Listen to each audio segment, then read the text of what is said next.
Hello, everyone. You're listening to the Socially Desi Show, the podcast that motivates you to live, create, and inspire. If this is your first time here, welcome.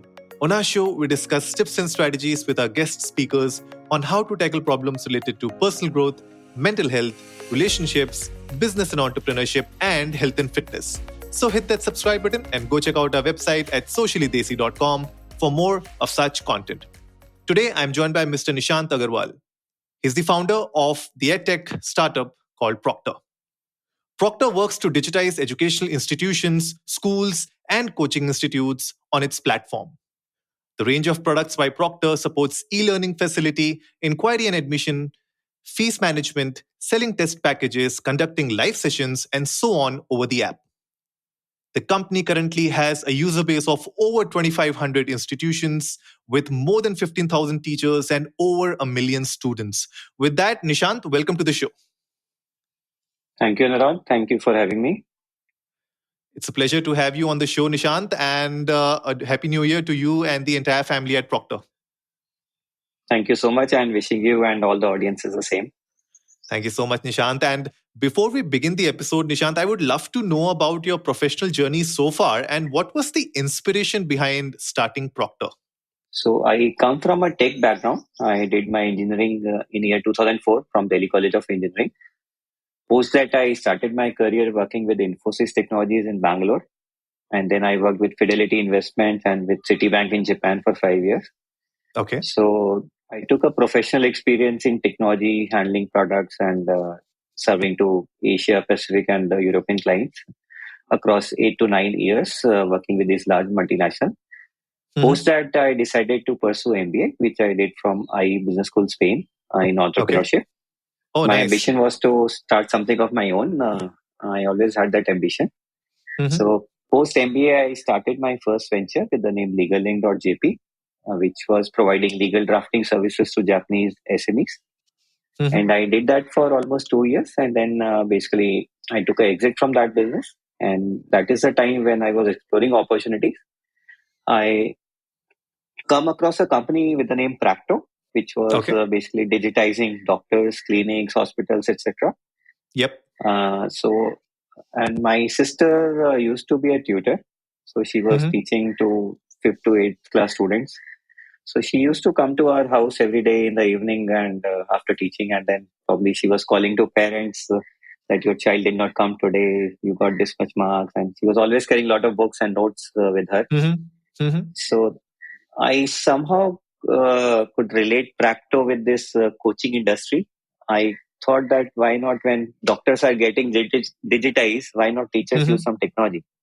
Yep. So that is how it all started, and we started developing a basic mobile application wherein teachers could communicate easily with the parents and students. They could send attendance information or maybe homework and a few other things. Okay. So that is how Proctur's journey has started. It's almost around 5.5 years now. We started the Proctur. Starting from there, we realized that this industry is very much unorganized and the usage of technology is minimal in this particular industry, in education industry in India as such. Yep. And specifically talking about private coaching industry, this is very unorganized and very basically distributed market. So we deep dived into it and then realized problem is much larger than what we are thinking. It's not just the communication part, but many people doesn't have access to the quality education, and there is a lot of disparity in the pricing as well. Right. So we started building our solution wherein we could basically provide easy to use technologies to teachers so that they can focus more on teaching part and leaving behind the technology part to us. So that is how it started. Coming today, as you already mentioned, that we reached out to almost 3,000 plus institutions now, which comprises of almost 1 million plus students, and 15,000 plus educators are there who are teaching using our platform on daily basis. Wonderful. So it has been a great journey for us, and I'm enjoying it. No, absolutely. What a wonderful journey, Nishant. And I did not do my MBA, but I am also alumni of IE Business School, Spain. I did a short certification with them for 3 months. That Great. was around brand identity and strategy. Wonderful, wonderful professors and a great ecosystem. But So I right, really, especially for entrepreneurship, it's a great institution. yeah, absolutely, absolutely. I love that. I love that. So glad to know that, Nishant. And of course, coming from a tech background and relating how, Practo for uh, doctors can be related to somewhat what the problems in the educational system was there, and how you tried to figure out how can this platform be translated into something that can be beneficial for the teachers, for the institutions as well. Because like you said, the problem was far larger than just communication. It was not just the tech platform which was required. It was more to do with how things will really work around that. And we saw that in the initial stage of the pandemic. When the pandemic hit, Right, a lot of right. institutions, they faced challenges while going digital. And I was speaking to a few educators and Mm-hmm. principals of different schools in Delhi NCR. And the initial challenge that they faced was, should they go for something like a Zoom call, or should they go Mm-hmm. for Google classes? So Right. the challenge was very, at that time they felt the challenge was just the communication. But then slowly and steadily there were other issues which cropped up. And I wanted to understand this from you. So my next question Uh, is, what sort of challenges that you saw educational institutions face during the early phase of the pandemic, mm-hmm. especially in 2020 and 2021? What were these Mm-hmm. challenges? Challenges were far many actually. Mm-hmm. The biggest challenge was nobody knew how long this is going to be there. That was the biggest Yep. challenge. Yeah. So Yep. people were not aware they should switch to technology, or they should wait for 2 3 months and things will be back to normal. So that was the biggest challenge, I think, for them to basically plan anything. But Mm-hmm. once they realized after 2 3 months that okay, this is going to stay. Initially, I was talking to a lot of educators basically, but they were kind of waiting. Okay, let's wait for 1 or 2 months. Probably this thing will be over, and then we will Mm. switch to some basically again offline mode. Or Yep. if it continues, then we will start using some technology. So we had to motivate them a lot, or basically spend some time. We did a lot of sessions actually Mm-hmm. because when it started March April time, that is a peak time for these kind of institutions to have admissions, Right. and that is the time when everything got shut down. So it Mm. was a Yep. real challenge for them because that is a business generating months for them, and then everything was shut down. So they were not clear actually what to do. So that was the first challenge they faced. Then once they realized, okay, they have to continue basically in the online mode, and things may take time to get started in the offline manner.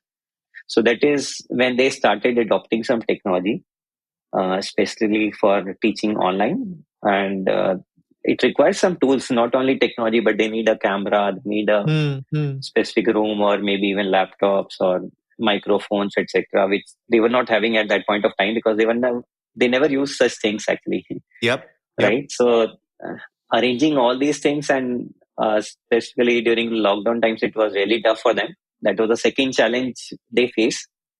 Then once they arrange each and everything, and a lot of free solutions, solutions like Proctor and many other companies also popped up during that time who were providing Mm-hmm. the solution.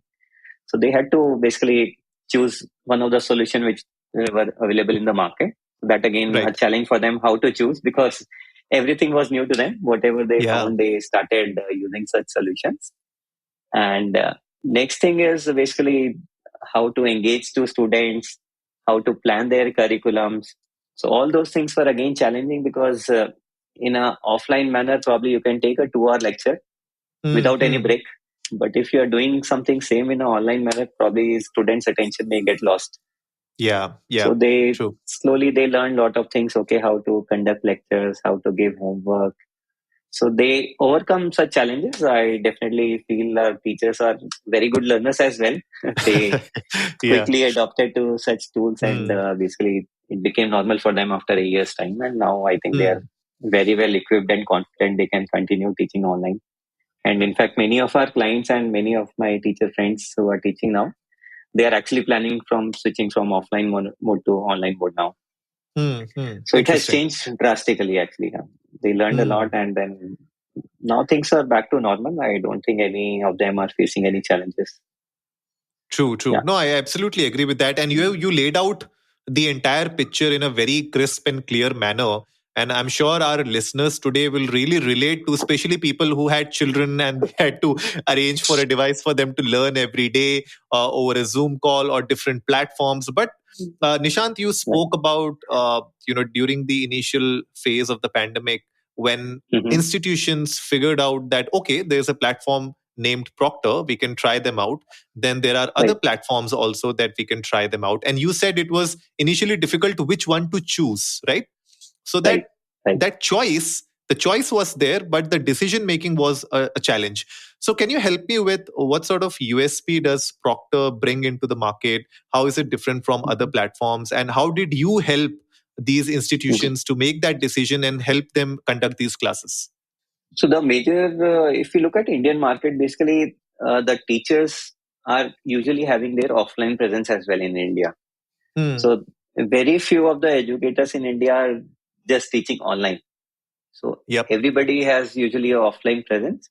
Even teachers who are teaching on online platforms like maybe An Academy or Byju's, so they also have their offline presence in the market. Mm-hmm. Mm-hmm. So we have a USP wherein we provide a blended solution wherein these educators could manage their offline classrooms as well. At the same time, they can teach online and then do everything which is online as well. Like they can sell their courses, they can do online assessments, they get a ready-made website, they get a mobile application. Okay. So it's not only the basically operational part we are handling, we are handling their operational management as well. At the same Mm-hmm. time, we provide a learning management capabilities wherein they can teach and do all other activities. So it's a blended kind of solution which help them manage both their offline practice plus online practice. So that's the biggest USP, I would say. Okay. Second thing I want to highlight is basically our users are not at all technical, right? Hmm. So they are teachers basically, and they are running business as well. So they never use any technology. So making them use something is again a challenge. So we have to make Yep. it very simple. Hmm. And this market is very diversified. So it's not only basically school coaching. There are a lot of competitive classes. There are professional Hmm. Hmm. courses which are happening. There are computer classes. So all these different type of institutions run in a very different manner. Yes. So catering to such varied segment in a single platform which we have developed is again a very challenging part. So we have done a lot of work on that, wherein these institutions can customize our solution as per their needs. Hmm. So, Hmm. so that is again a USP for us. That's why we are able to cater to such a wider audience. Mm-hmm. And third thing we focus a lot is not only on the selling, but we provide a lot of trainings and education to our customers, Okay. because our job doesn't end when they basically just buy the product. Hmm. So our Hmm. real job starts after that, because it's not something you buy it and then start using it from day one. So you have to initially put in a lot of efforts. You need to basically get all your data set up in the system, which definitely need a lot of patience and work from your side. And Yes. probably after a month or two, you start seeing some benefits. Hmm. Hmm. So that 1 or 2 months period is again a very challenging period where we need to handhold well with our customers. So we spend a lot of time actually on training and providing support to these teachers, to their Okay. staff as well. So these three areas I feel wherein we have a USP, and that's why customers usually prefer coming to us. Hmm. Hmm. Yeah. Interesting. Interesting. And you spoke about diversity. So I wanted to ask you because I had this Mm-hmm. conversation with a few of my guests earlier as well. Mm-hmm. Initially, during the pandemic, a lot of businesses they started exploring tier 2 tier 3 towns, the Bharat side of India, right? So Right. how was this whole experience with Proctor? Did you get a lot of teacher or institutions request for Proctor from tier 2 tier 3 towns as well? Absolutely. Absolutely. Mm-hmm. Because in tier one, if we talk about, people are still aware about technology, Hmm. right? So people know multiple tools. Probably they know Zoom or maybe few other platforms wherein they can go and then start using. But that Mm-hmm. awareness is kind of missing in if we are going to tier 3 or 4 cities maybe. Okay. So they start looking for online teaching solution, or maybe they were finding something similar, wherein they could find us and then they probably start using us. So that was not happening before pandemic, because people were not actually looking for such solution other than we were approaching them. Yeah. But True. But when pandemic happened, it was other way. They were looking for us actually. So that's why demand started coming from all across India and even outside also. Yeah. And what is the hottest question that they ask you? What is that number one question they always ask you?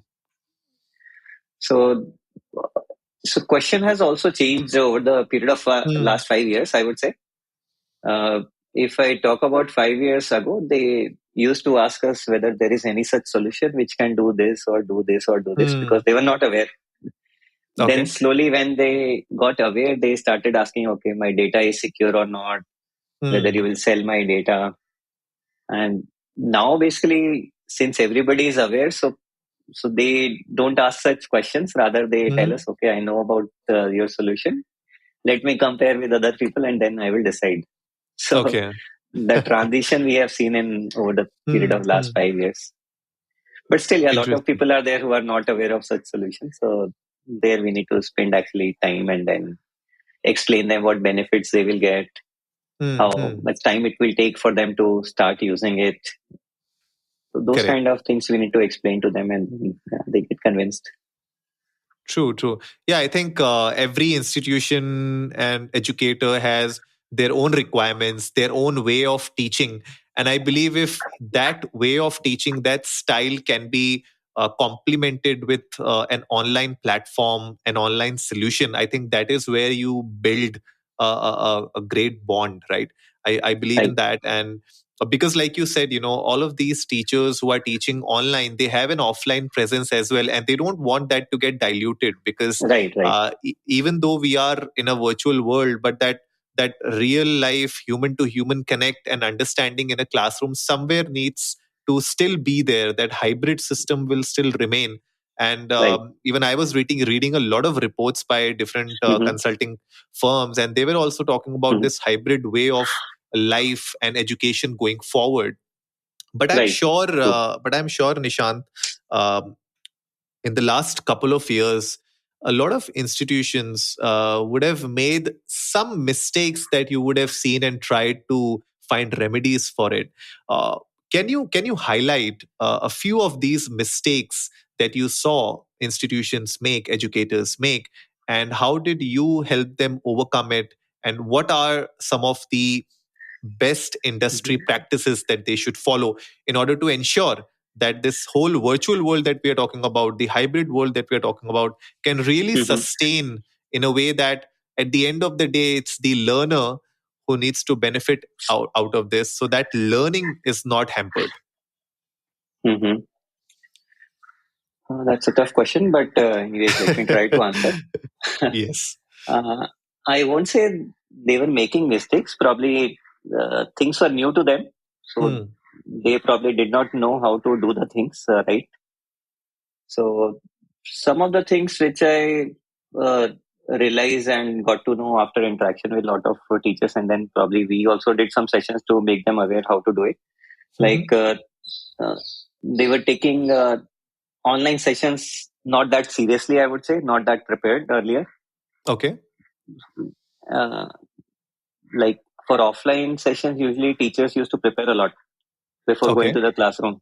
But they were assuming that this online is just a temporary thing. So they were not actually spending a lot of time and energy, and they were not comparing it as per offline classes. Like they were taking it temporary. So they were not preparing for it. So, but slowly they realized and then they started preparing for it. Some innovative things, what we realized that they were doing is like if there is a 1 hour lecture, so if you do it in continuation, probably students will lose interest, as I said already. So what they used to do is they used to basically record that 1 hour session even before the actual session happens. Then they used to play that recording in the online class, and they used to stop after every 5 or 10 minutes and then ask questions to the students.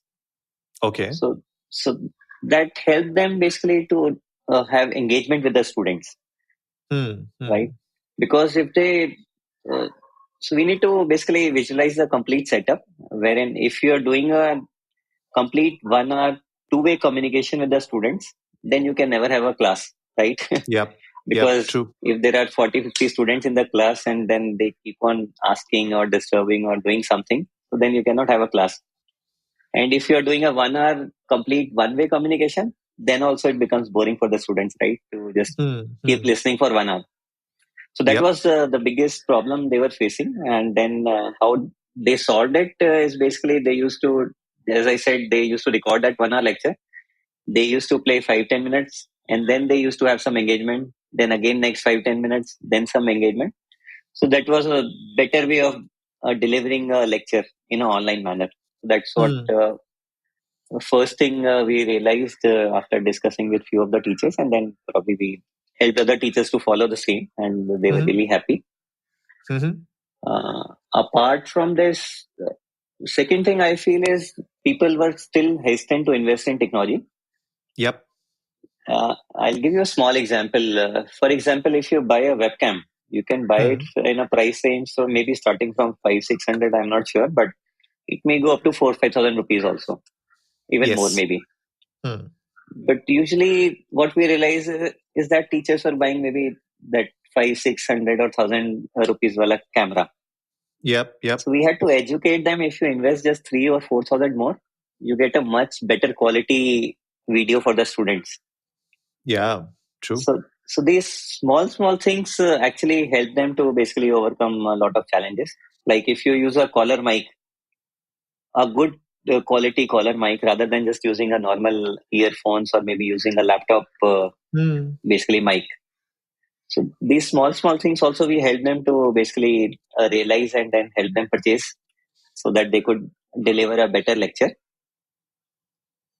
A third thing I realized that these institutions actually were not doing any online marketing Okay. Hmm. because they usually used to run based on word of mouth kind of thing, right? It's a Okay. very Hmm. localized business for them. Hmm. But when things goes online, people are not interacting that much. So word of mouth doesn't happen that much, right? So Yep. people actually, when sitting at home, they are looking for online solutions. So they may not necessarily find nearby coaching, but they could study from some Hmm. institution which is far off as well. So institution definitely had to start doing digital marketing, which they learn now, Hmm. and they are. I think all institutions are doing marketing now, which was Yes. not happening when pandemic started, and not many of them even had a website earlier. Now they are Yeah. having it. Hmm. So these are some of the I won't say mistakes, but some things which were missing earlier, and now they are doing it pretty well. True. True. No, Yeah, absolutely. I believe that because even I heard a lot of institutions that didn't have any digital marketing activities in place, and they then hired a lot of freelancers or experts who helped right, them get onto the digital marketing front and get some ads up, get some social media presence up. And like you said, a lot of these institutions didn't even have a website, so it was right, more difficult for them to then reach out to other people and right. tell them that, hey, we are online and why don't you get your child onto our education system. So that becomes a challenge, of course. I mean, I think you laid out some of these challenges or mistakes, the initial problems that were there, that were missing in the ecosystem, but now these things are getting better. uh, Definitely. so so when it comes to getting better, I would like to ask you Mm-hmm. something. When it comes to Mm-hmm. e-learning and virtual Mm-hmm. classroom setups, right? Mm-hmm. Um, what are some of the best ways to incorporate this ecosystem into your educational institute? What would be your advice on that? Mm-hmm. Uh, my advice would be probably curriculum or the uh, course delivery Mm-hmm. need to be replanned as per online. Uh, if we are talking about e-learning, Yep. uh, because in an offline manner, the delivery and then assessments and then engagement part happens differently than in online manner. Hmm. So, for example, in an offline manner, probably while lecture itself, you are having a lot of engagement, and then you may have 3-4 weeks lecture done, and then you have an assessment, Hmm. right? Whereas in an online manner, you can do a lot of engagement activities while having the class itself. For example, if I tell you, we have a polling feature in our live class solution, Okay.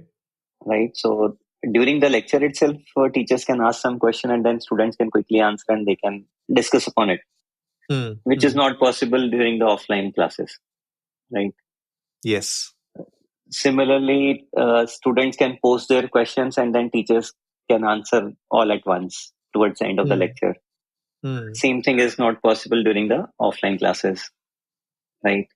Yes. So uh, teachers can upload their content, study material even before the lectures in the class itself, which Okay. students can refer and then probably they can refer it during the class, which is Hmm. again not possible during the offline classes. So a lot of things which technology is bringing which are not there in the offline. Hmm. So basically, teachers need to incorporate such things in their curriculums, in their lecture delivery. Hmm. So that is the most important thing I think that needs change Hmm. from the educator side, so that they can provide better learning to the students. Wonderful. Right? I think Yeah.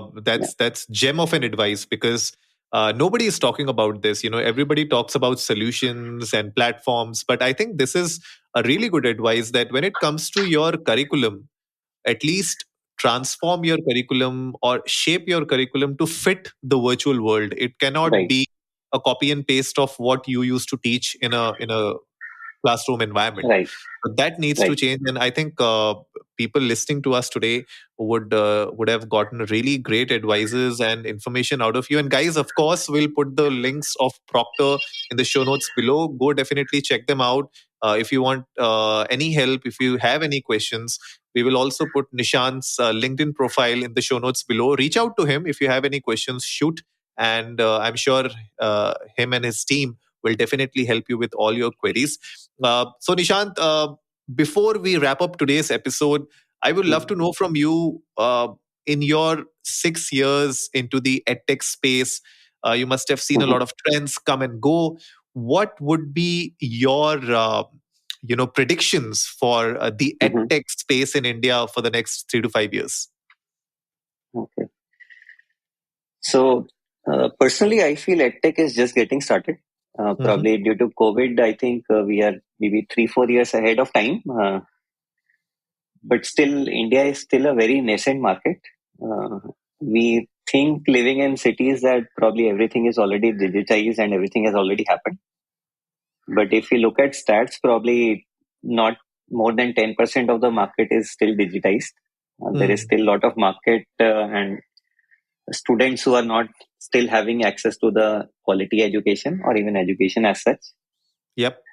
There is a lot of disparity in the pricing as well. So technology will drastically help reducing the cost and increasing the accessibility of the education to much deeper in the India. Hmm. And a few other things which are coming in is basically with the help of 5G, lot of augmented reality and virtual reality things will come, and it will impact the education system drastically Okay. because cost of such devices will go down. Hmm. And definitely AI, again, a lot of data is being generated these days in the platforms like Proctor and many other platforms, so which could help basically designing the curriculums as per the learners. So Hmm. personalized learning and game based learning is something which will be the future trend in next 3-4 years, what I feel. No, absolutely. Even I feel that augmented reality will definitely shape up the next 3 to 5 years in the entire world. And we saw how Right. Facebook is going all in with the metaverse, and a lot of other brands are Right. already getting into the metaverse game. This will True. definitely be something really fascinating to see how these augmented reality and the virtual world can be translated into the education side of things. And I'm sure True. I know that a few of these companies in the West already have these the toys and some games that they have, those Right. physical games that can be augmented into the virtual world as well. So they already have this hybrid system coming in. Right. And Right. slowly and steadily, I feel that this will get into the mainstream of the Indian education system as well. But yeah, I mean, it'll be interesting to see how the edtech space evolves in India. So Right. looking forward to that. And best of luck to you and Proctor for the next few years in the edtech space. Would love to see how things go. But with that, Nishant, you have been an absolute pleasure to speak with. I enjoyed a lot. I'm sure the audience would have gained great insights from this episode. Thank you so much for being on the show. And I hope to see you soon again on the show. Thank you so much, Anurag. It was a pleasure talking to you, and yeah, good day. So that wraps it up for today, folks. If you liked the episode, give it a big thumbs up, share it with your friends, and let's go viral. Remember, our weekly podcast features episodes on personal growth, mental health, relationships, business and entrepreneurship, and health and fitness. We would love to have Nishant on the show again in the future to talk more about the blooming edtech industry in India. So if you haven't yet done so, hit that subscribe button and go check out our website at sociallydesi.com. And as always, before I sign off, remember, life is black and white and everything in between.